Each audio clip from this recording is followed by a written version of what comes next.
आज मैं आपको भारतीय दंड संहिता में रिष्टि के बारे में बताऊंगा। रिष्टि को भारतीय दंड संहिता की धारा 425 में परिभाषित किया गया है, जिसमें यह बताया गया है कि जो कोई इस आशय से या संभाव्य यह जानते हुए लोग को यानी कि जनता को या किसी व्यक्ति को सदोष हानि या नुकसान कारित करता है, जिससे कि संपत्ति का नाश या उसकी स्थिति में संपत्ति की स्थिति में कोई तब्दीली हो जाती है या उसकी मूल्यवान उपयोगिता,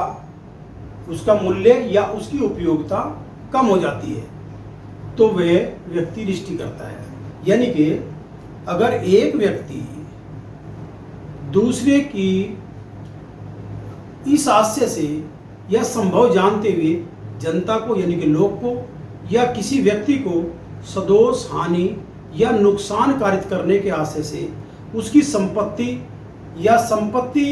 में कोई तब्दीली करता है, जिससे कि उसके मूल्य और उपयोगिता नष्ट हो जाती है, तो वह व्यक्ति जो है रिष्टि करता है। जैसे कि एक व्यक्ति दूसरे व्यक्ति की अंगूठी को निकाल कर नदी में फेंक देता है, तो वहां अभियुक्त को तो कोई लाभ नहीं हो रहा, लेकिन उस व्यक्ति की को दूसरे व्यक्ति की संपत्ति को उसने नुकसान कारित करने के आशय से उसको नदी में फेंक दिया, यानी कि अभियुक्त ने यहाँ पर रिष्टि का अपराध किया। एक व्यक्ति दोषपूर्ण आशय से दूसरे व्यक्ति की जो थीसिस थी, कोई क्या ना पीएचडी थीसिस थी, उसमें जो है आग लगा देता है, तो यहाँ अभियुक्त को लाभ तो कुछ नहीं है, लेकिन दूसरे व्यक्ति को नुकसान कारित करता है, तो वह व्यक्ति रिष्टि करता है। इस आशय से या दोषपूर्ण आशय से दूसरे व्यक्ति के बर्फ ग्रह में पानी छोड़ देता है और बर्फ का ग्रह जो है पिघल जाता है, यानी कि उसको नुकसान कारित होता है, तो वह रिष्टि करता है। एक व्यक्ति किसी किसान की पकी हुई फसल में अपने ढोर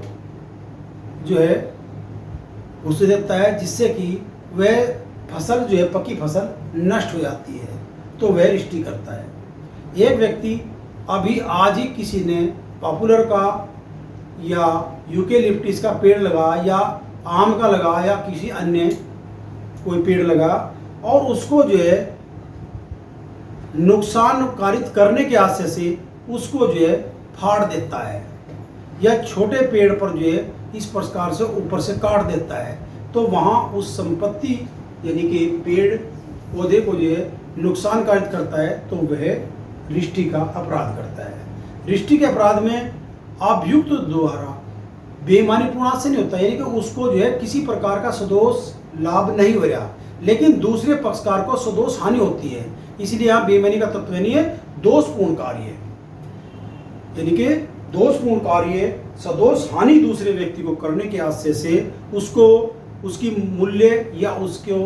उपयोगिता को नष्ट करता है, तो वह व्यक्ति रिष्टि का अपराध करता है। प्री एग्जाम में ये 425 में से कोई सा भी इस प्रकार से दृष्टांत या रिष्टि जो है किस धारा में परिभाषित की गई है एग्जाम में आता है, इसको जरूर ध्यान से पढ़ना पड़ेगा। और 426 में रिष्टि के लिए दंड है। रिष्टि जो सामान्य रिष्टि होती है उसके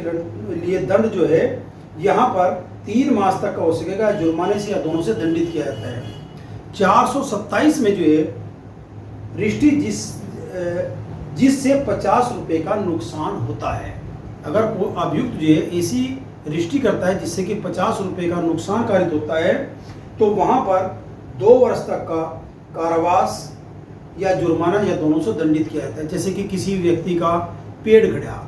पॉपुलर का आज लगा और उसको जो है आपने ऊपर खींच दिया या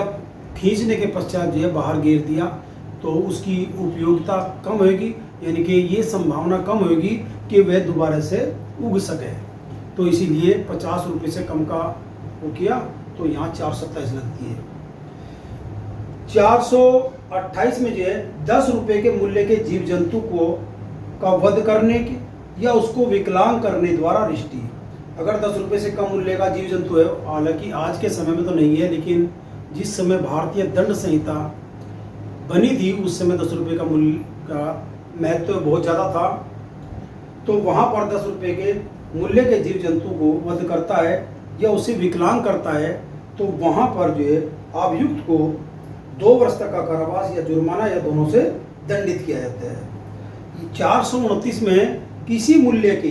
ढोर आदि को या 50 रुपये के मूल्य के किसी जीव जंतु को वध करना या उसको विकलांग करने द्वारा रिष्टि की जाती है, तो वहाँ 5 वर्ष तक का दंड दिया जाता है। 427, 428, 429 ये धाराएं हैं जेएलओ के लिए बहुत ही महत्वपूर्ण है, क्योंकि राजस्थान में इनसे पूछा जाता है। रिष्टि 425 कहाँ परिभाषित किया गया, बहुत कम पूछा गया। यूपी में या अन्य जो राज्य हैं उनकी न्यायिक सेवा में 425, 426 से पूछा जाता है, लेकिन राजस्थान में 427, 428, 429, 436 इनसे बहुत प्रश्न आते हैं। अब मैं बताता हूँ आपसे जो गंभीरतम अपराध है रिष्टि का, वो है 436, जो जिसमें दंड भी आजीवन कारावास तक का या आजीवन कारावास तक का या 10 वर्ष तक का कारावास हो सकता है, या जुर्माने से दंडित किया जाएगा। इसमें जो है ग्रह आदि को नष्ट करने के आशय से अग्नि या विस्फोटक पदार्थ द्वारा रिष्टि। अगर अभियुक्त यहाँ पर किसी निर्माण कौन सा, जो उपासना स्थल के रूप में प्रयोग में आ रहा, या मानव निवास के रूप में उपयोग में रहा, या संपत्ति की अभिरक्षा के स्थान के रूप में उपयोग में ले रहा, तो इन तीनों जगहों में से किसी पर भी में आग लगाना या कोई विस्फोटक पदार्थ फेंकना, जिससे कि ये ऐसा उपासना स्थल या ऐसा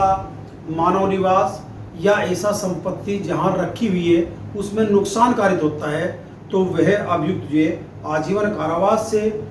और या 10 वर्ष तक के कारावास से और जुर्माने से दंडित किया जाता है। ये गंभीरतम अपराध है,